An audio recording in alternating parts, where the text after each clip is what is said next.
Buenas tardes, profesor.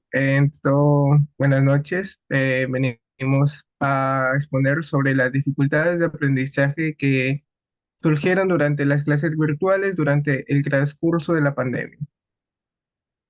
Los integrantes son Fernanda Fabiola Cachanga López, Alexandra Cristal Santiago Palomino, Luis Gustavo Alejandro, Luciana Andoli Luriti Silvi y Longe Caterine Torres González. Y le doy el paso a Luciana. Bueno, en el contenido tenemos los puntos de problema central del trabajo, justificación, análisis, objetivos, conceptos, gráficos y tablas, distribución muestral, intervalos de confianza, prueba de hipótesis, pruebas no paramétricas y la conclusión.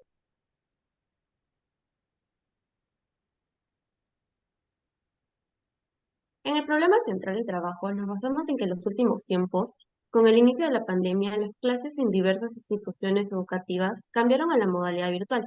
Esta medida se adoptó principalmente debido a la necesidad de evitar la propagación del virus y proteger la salud de los estudiantes. La dificultad de garantizar un aprendizaje efectivo en el entorno virtual fue uno de los principales problemas que surgieron. Además de las distracciones inherentes al entorno doméstico, muchos estudiantes se enfrentaron a la falta de interacción directa con sus maestros y compañeros.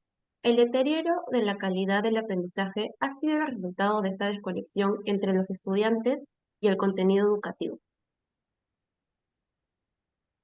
En la justificación de la investigación, las clases virtuales han tenido muchos efectos positivos y negativos. La flexibilidad en el horario de estudio, el acceso a recursos educativos en línea y la posibilidad de llegar a estudiantes en áreas remotas. También se han cerrado efectos perjudiciales como la falta de interacción social, la desconexión entre estudiantes y educadores, la brecha de aprendizaje digital y el aumento de la fatiga por el excesivo uso de las pantallas. Siguiente, por favor. En análisis PESTEL, en lo político, las políticas gubernamentales relacionadas con la educación en línea. En lo social, la falta de interacción social en entornos virtuales puede afectar en el bienestar emocional de los estudiantes y su motivación para aprender. En lo económico, los factores económicos como la disponibilidad de recursos financieros para invertir en la tecnología educativa y la brecha económica que puede limitar el acceso a dispositivos y conectividad. En lo tecnológico, el acceso a la tecnología confiable y conexiones a Internet de calidad son factores críticos para el éxito de la educación en línea. En lo ambiental, factores ambientales como la disponibilidad de un entorno de estudio adecuado en el hogar y la exposición a distracciones. En lo legal, consideraciones legales como la protección de datos y la privacidad en línea. Siguiente, por favor. En objetivo general tenemos analizar las razones por las cuales los estudiantes no logran aprender de manera efectiva en entornos virtuales durante la pandemia del COVID-19, con el fin de identificar los factores claves que afectan el proceso de enseñanza-aprendizaje en este contexto y proponer estrategias para mejorar la calidad de la educación en línea.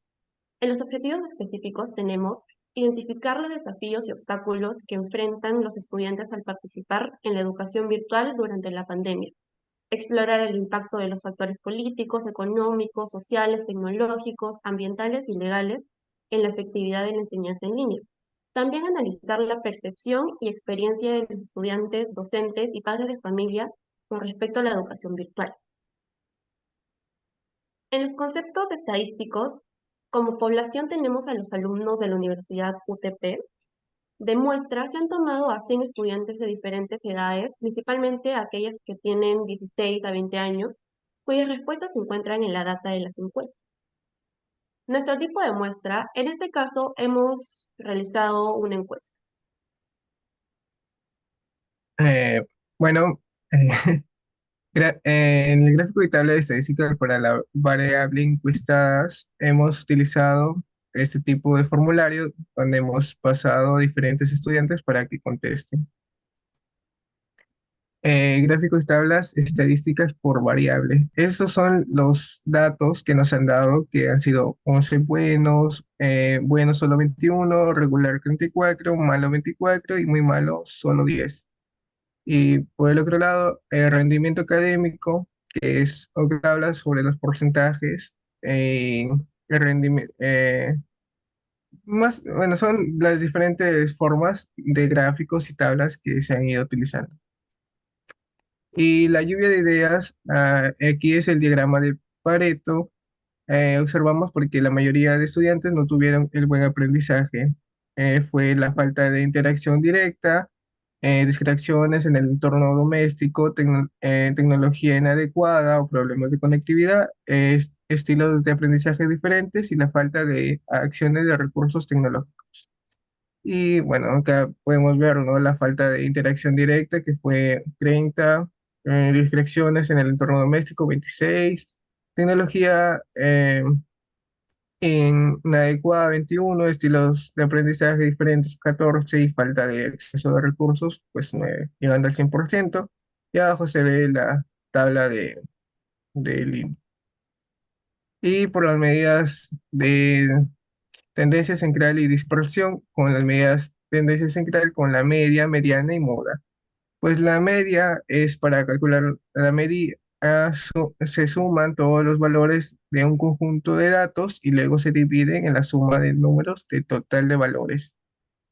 Pues nosotros hemos sumado y el resultado ha sido 20. Por la mediana es el valor que se encuentra en el medio de un conjunto de datos cuando estos están ordenados de menor a mayor. Si hay un número impar de datos, la mediana es simplemente el valor del medio. Si hay un número par, el dato de la mediana es el promedio de los datos versiones central. En este caso, nos ha dado que es 21. La muda se define como el valor que se repite por mayor frecuencia dentro del conjunto de datos. Depende de las distribuciones de datos, puede tener una muda unimodal, dos mudas, bimodal o más multimodal. En nuestra proporción 30, 26, 21, 14, 9, no hay valores repetidos, lo que significa que los valores ocurridos solo una vez. En este caso no hay una moda definida, podemos decir que la muestra es unimodal, con una moda de ninguna o simplemente que no hay moda. Distribución muestral. Tenemos cuatro distribuciones muestrales. Distribución muestral para la media con varianza conocida, distribución muestral para la media con varianza desconocida, distribución muestral para la diferencia de medias con varianza conocida, distribución muestral para la diferencia de medias con varianza desconocida iguales y por último la distribución muestral para la proporción. Distribución muestral para la media con varianza conocida. Se ha observado que los estudiantes a menudo pierden la concentración durante las clases virtuales. Un estudio previo indica que el tiempo promedio de falta de concentración por clase es de 15 minutos, con una desviación estándar de 4 minutos. Para verificar si esta estimación sigue siendo válida, se toma una muestra aleatoria de 64 estudiantes y se mide el tiempo de falta de concentración en una clase. Problema. Calcula el intervalo de confianza al 95% para el tiempo promedio de falta de concentración de los estudiantes en una clase virtual. Tenemos los datos que es media poblacional 15 minutos, desviación estándar poblacional 4 minutos, tamaño de muestra 64, nivel de confianza 95%. En la solución hallamos primero el cálculo de error estándar, que es 0.5, valor crítico para un nivel de confianza del 95%, que es 1.96, cálculo de margen de error, que es 0.98, intervalo de confianza, que es 14.02, 15.98. La distribución muestral para la media con varianza desconocida. Supongamos que tenemos una muestra de 21 estudiantes y la cantidad de tecnología adecuada para ingresar a sus clases es la siguiente. Calculamos la media y la desviación estándar de una muestra. La media 2.33.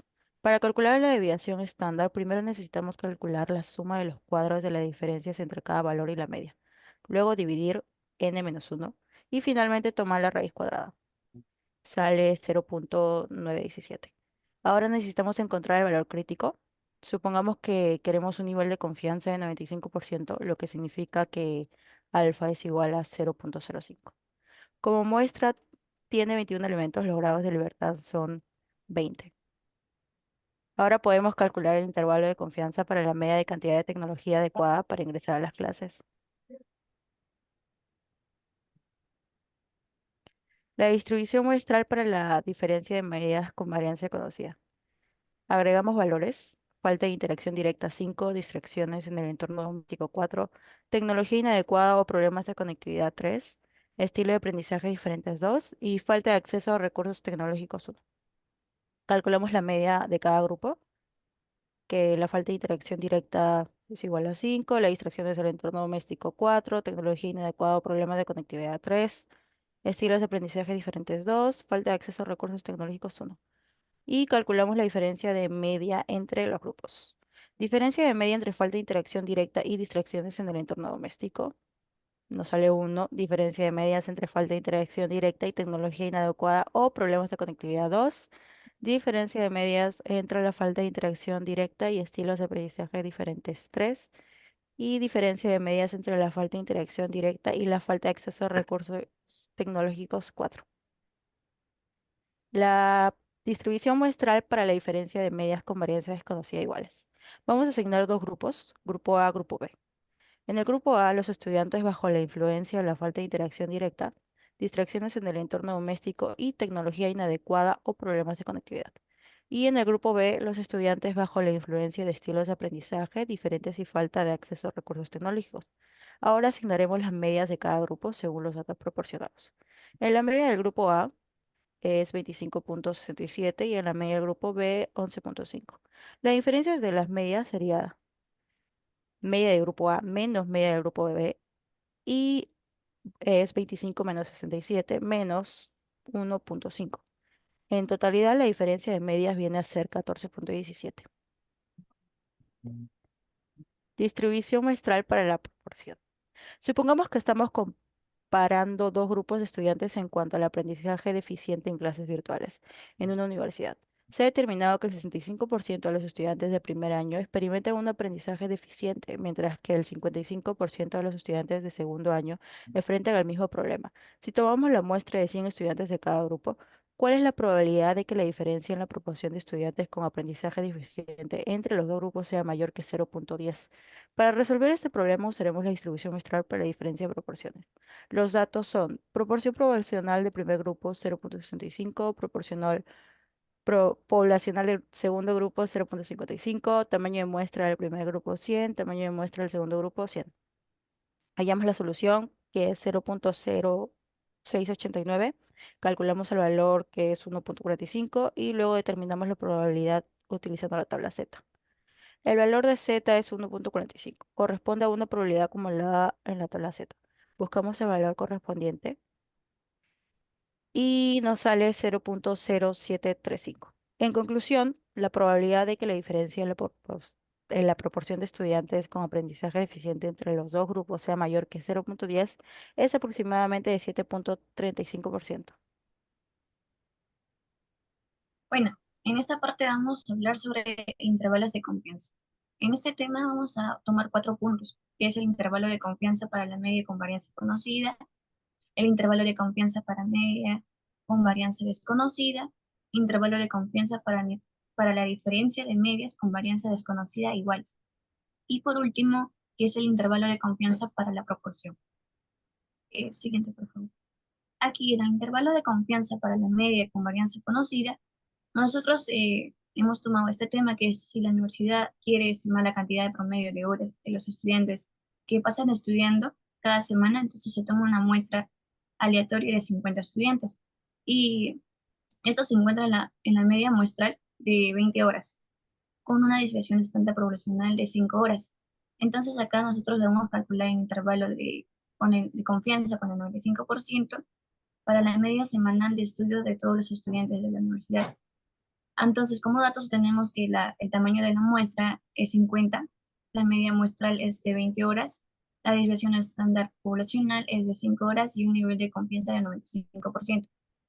Aquí para poder hallar este intervalo de confianza, primero hemos calculado el error estándar, que es lo que son la desviación estándar entre la raíz de la muestra, de la media muestral, y nos da un valor de 0,707.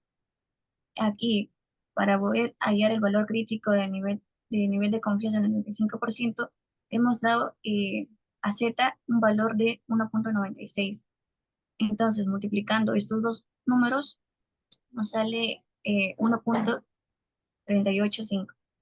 Y para ver el intervalo de confianza, hemos sumado lo que es el 20 más el 1.385 y nos sale un total de 21.385.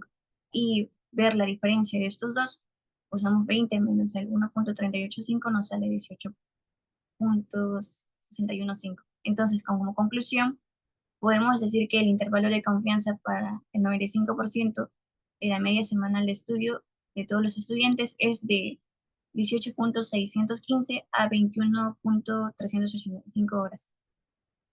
Siguiente, por favor. El intervalo de confianza para la media con varianza desconocida. En este caso, usamos la distribución de students a cambio de la distribución normal. Entonces, supongamos que la desviación estándar muestral es de 5, al igual que la desviación estándar poblacional.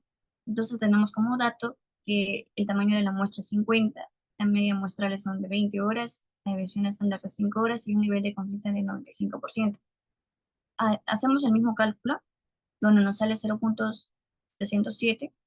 En este caso, para el valor crítico del nivel de confianza es de 2.009. Y multiplicando el margen de error, que es 2.009 por el 0.707, nos sale un total de 1.421. Y esto, para ver el intervalo de confianza, podemos dar a una conclusión de que el intervalo de confianza en el 95% para la media semanal de estudio de todos los clientes, con una varianza desconocida, es de 18.579 a 21.421. Intervalos de confianza para la diferencia de varianza de desconocida iguales. En este caso, dado el estudio sobre el rendimiento académico de estos dos grupos de estudiantes debido a X problemas que pasaron, se recopiló los siguientes datos, donde tenemos un tamaño de muestra para el grupo B, para el grupo 1, que es 30, en el grupo 2, 26, y una media muestral para el grupo 1, que es de 25, y el grupo 2 de 20. Y tenemos una varianza de 10 para el grupo 1 y de 8 para el grupo 2. Entonces queremos calcular el intervalo de confianza del 95% para la diferencia de medias entre estos dos grupos. Asumimos que las varianzas de estas dos poblaciones son desconocidas, pero iguales. Entonces, para poder solucionar, primero calculamos la varianza, que es usando esta fórmula que se puede ver en la pantalla, donde nos sale un total de 9.07. Luego pasamos al paso número 2, que es calcular la desviación. Sí, y nos sale 3.01. Luego calculamos el error estándar, donde nos sale 0.807. De ahí comparamos con el valor crítico con un nivel de confianza del 95% y nos da un resultado de 3.382 y 6.618. Y como conclusión podemos decir que con un 95% de seguros de que la verdadera diferencia de medias entre dos grupos están entre 3.382 y 6.618. Siguiente. Ya. Intervalo de confianza para la proporción. Aquí, en un estudio sobre el rendimiento académico de los estudiantes, se quiere estimar la proporción de estudiantes que tienen un rendimiento académico bueno o mejor, incluyendo bueno en una población de 100 estudiantes. En la muestra seleccionada se encontró que 32 estudiantes tienen un rendimiento bueno y muy bueno. Entonces, para poder calcular el intervalo de confianza del 95% para la proporción de estudiantes con rendimiento bueno o mejor, usamos N, que es el tamaño de muestra de 100, y una media muestral de 32 con un 95% de nivel de confianza. Hacemos el mismo cálculo que hemos hecho la anterior vez, donde nos sale 0.0466, y al sumarlo y restarlo con el tamaño de la muestra nos sale 2.2287 y 0.413. Entonces, como conclusión, podemos decir que con un 95% de nivel de confianza de seguros es de que La verdadera proporción de estudiantes con un rendimiento bueno o mejor está entre el 22.87% y un 41.13%. A continuación, le paso el comentario. Gracias. Bueno, tenemos la prueba de hipótesis. La primera es la prueba de hipótesis de estadísticas y análisis de resultados. En la segunda contamos con la prueba de hipótesis estadísticas para la media con varianza desconocida. Contamos la tercera con la prueba de hipótesis estadística para la diferencia de medias con varianza desconocida iguales. Y la cuarta que viene a ser la prueba de hipótesis estadística de diferencia de medias con varianza desconocida diferentes. En la primera, hipótesis estadísticas y análisis de resultados, estamos tomando la tabla que se ha presentado con un total de 50 estudiantes en el grupo 1 y un total de 60 estudiantes en el grupo 2. Ahí vemos la diferencia entre las cantidades que son muy bueno, regular, malo y muy malo. Queremos probar si existe una diferencia significativa en la proporción de estudiantes con el rendimiento bueno o mejor entre los grupos. Usaremos un nivel de significancia del 5%. La solución es que la proporción de estudiantes con rendimiento bueno o mejor es igual entre los grupos. H1 es la proporción de estudiantes con rendimiento bueno o mejor diferente en los grupos. Entre el grupo 1 tenemos con un total de rendimiento, un total de 25 y una proporción de 0.50. En el grupo 2 contamos con un total de rendimiento bueno o mejor de 32 y una proporción de 0.533. En nuestro error estándar de diferencia de proporciones, tenemos el resultado de 0.956 y en la prueba Z tenemos como resultado menos 0.345. Nuestro valor calculado es menos 0.345. Nuestro valor crítico es más o menos 1.96. La interpretación con nivel de significancia del 5%, no hay suficiente evidencia para rechazar la hipótesis nula. Concluimos que no hay una diferencia significativa en la proporción de estudiantes con rendimiento bueno o mejor entre los dos grupos. Una siguiente página, por favor. En el punto 2, la prueba de hipótesis estadística para medida con varianza desconocida. Tenemos una tabla con el grupo 1 y 2 con el tamaño de muestra de 50-50, medida de rendimientos del primer grupo 66.0 y del grupo 2 72.0. La desviación estándar es 10.0 y la grupo 2 12.0. Bueno, en esta hipótesis nula, concluimos que hay una diferencia en el rendimiento académico entre los enfoques. En la hipótesis alternativa hay una diferencia con el rendimiento académico entre los enfoques. En el paso 1 vamos a calcular el error estándar que nos sale 2.21 y en el paso 2 calcular la T que nos sale menos 2.72. Para 98 grados de libertad, el valor crítico de T para una prueba bilateral con 0.05 aproximadamente es 1.98. 4. Con un nivel de significancia del 5%, rechazamos que la hipótesis es nula. Concluimos que hay suficiente evidencia para afirmar que existe una diferencia significativa en el rendimiento académico entre los dos enfoques de estudio. Siguiente página. En el punto 3, como hablamos, bueno, tenemos la hipótesis estadística para la diferencia media con varianzas conocidas iguales. Tenemos esta tabla, que es un cambio de número de método 1 tiene 40, y luego método 2 tiene 45. Desviación estándar 10, 12, en X tenemos 75 y 82. En la hipótesis nula, no hay diferencia entre rendimiento académico entre los métodos. En la hipótesis de alternativa, no hay diferencia de rendimiento académico entre los dos métodos. Calculamos el primer método de error estándar, que viene a ser 11.12, error estándar de diferencia de medias, que viene a ser 2.41, prueba T, que viene a ser 2.90. Dado que el valor T calculando es menos 2.90, está fuera del intervalo crítico, que es menos 1.99, 1.99. Rechazamos la hipótesis. Con nivel de significancia del 5%, rechazamos la hipótesis nula. Concluimos que no hay suficiente evidencia para afirmar que existe una diferencia significativa en el rendimiento académico entre dos métodos de enseñanza.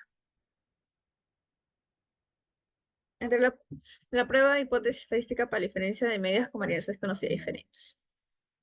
Tenemos la tabla con los tipos diferentes de apoyo educativo. En el grupo 1 vemos la 25, 78, en el grupo 2, 30, 75 y 10. En la solución, la hipótesis nula, no hay diferencia de rendimiento académico entre los dos tipos de apoyo educativo. En hipótesis alternativa, no hay diferencia en el rendimiento académico en los dos tipos de apoyo educativo. En la primera ya muestro el error estándar, que viene a ser 2.43. En la prueba T viene a ser menos 2.0. Dado el valor de T, calculamos que menos 2.0 está fuera del valor crítico. Y rechazamos la hipótesis nula con niveles de eficacia del 15,5%. Rechazamos la hipótesis nula. Concluimos que hay diferente evidencia para afirmar que existe una diferencia significativa en el rendimiento entre los dos tipos de apoyos educativos.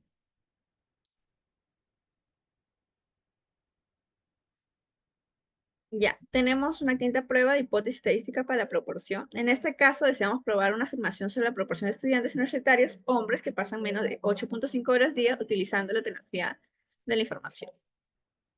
En la hipótesis nula tenemos la proporción proporcional de estudiantes universitarios, hombres que pasan menos de 8.5 al día utilizando tecnologías de la información es igual o 8.5 horas promedio. En la proporción alternativa, proporción proporcional de estudiantes universitarios, hombres que pasan menos de 8.5 al día utilizando tecnologías de la información es mayor a 8.5 horas en promedio. La estadística de prueba Z se calcula para la siguiente manera. Tenemos la fórmula donde P elevado es la proporción muestral de estudiantes que pasan menos de 8.5 horas al día. P la proporción proporcional bajo la hipótesis nula, que es 8.5 horas. N es la proporción muestra de 27 alumnos. Pruebas no paramétricas. Tenemos prueba de hipótesis de signo, rendimiento académico. Tenemos muy bueno, bueno, regular, muy malo. Tenemos total de 11, 21, 34, 24 días. Tenemos significativo, como se muestra en que todos son positivos, un total de 100. La medida de rendimiento académico es regular. La medida de rendimiento académico no es regular en hipótesis alternativa. En este número de observaciones por encima o por debajo de la mediana, en este caso consideramos regular como la medida esperada. Observaciones muy buenos, más buenos son en total 32, observaciones malos y muy malos en total sería 34. La prueba de signo contamos con el número de signos positivos y negativos y comparamos con la distribución binominal para determinar si hay diferentes significancias. Hallamos que es un total de 66, número total de observaciones que no son regular, y en minutos tenemos 3,34 igual a 32, número de signos menores sin observaciones por encima o por debajo de la mediana.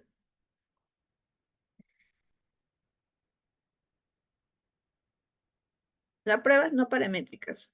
La prueba de hipótesis de signo. Para un nivel de significancia común es 0,05. Comparamos el valor con P, con alfa. Usamos una aproximación normal para calcular P. Primero calculamos el valor Z. Observaciones por encima de mediana es 32, observaciones por debajo de la mediana es 34, menor número de observaciones es igual a 32. Calculamos el valor Z, que es menos 0,25, calculamos el valor P, que es 0,4013, que es una prueba de 2 colas multiplicados por 2, que es 0,8026. La decisión que el valor P es 0,8026 es mayor que el nivel de significancia común, que es alfa igual a 0,5, no rechazamos la hipótesis nula. En conclusión, no hay evidencia suficiente para rechazar la hipótesis que la mediana de rendimiento académico es regular. En conclusión, uno de los puntos es que durante la pandemia se han identificado diversas dificultades en la implementación de tecnologías de la información, en áreas como la educación, la salud, la administración pública y la industria. Estos estudios indican que las TIC pueden mejorar la productividad, eficiencia y la calidad de los servicios en esos sectores. Sin embargo, también se ha observado que la adopción de TIC puede enfrentar desafíos significativos, como la escasez de recursos, la resistencia al cambio y la necesidad de capacitación adecuada. Además, durante las clases virtuales obligadas por la pandemia, surgieron dificultades adicionales en el aprendizaje, destacando la adaptación a nuevos entornos tecnológicos y la superación de barreras de accesibilidad y participación. Las TIC pueden ayudar a automatizar tareas, reducir los tiempos de ejecución y mejorar la comunicación entre los diferentes agentes involucrados en un proceso. Por ejemplo, en la administración pública, las TIC pueden ayudar a agilizar los trámites, reducir los tiempos de espera y mejorar la atención al ciudadano. También pueden ayudar a personalizar los servicios, proporcionar información y apoyo más relevantes y mejorar la experiencia del usuario. Por ejemplo, en la educación, las TIC pueden ayudar a ofrecer a los estudiantes un aprendizaje más personalizado y adaptando sus necesidades individuales. Recomendaciones. Tres recomendaciones. Uno, es importante planificar cuidadosamente la implementación de las TIC, teniendo en cuenta los objetivos que se desean alcanzar, los recursos disponibles y los desafíos que se pueden enfrentar. Por ejemplo, es importante definir los objetivos concretos de la implementación de las TIC, establecer un presupuesto y un cronograma, e identificar los recursos humanos y técnicos necesarios. 2. Es importante involucrar a todos los interesados en el proceso de implementación, desde los usuarios finales hasta los responsables de la toma de decisiones. Por ejemplo, es importante realizar encuestas y entrevistas a los usuarios para conocer sus necesidades y expectativas, y establecer un comité de gestión con representantes de todos los agentes involucrados. Y por último, los gobiernos y las organizaciones deben trabajar en conjunto para desarrollar e implementar políticas que promueven la inclusión digital. Esto implica garantizar el acceso a la infraestructura tecnológica básica, como la conectividad a Internet en comunidades marginadas. Anexos y referencias, y muchas gracias.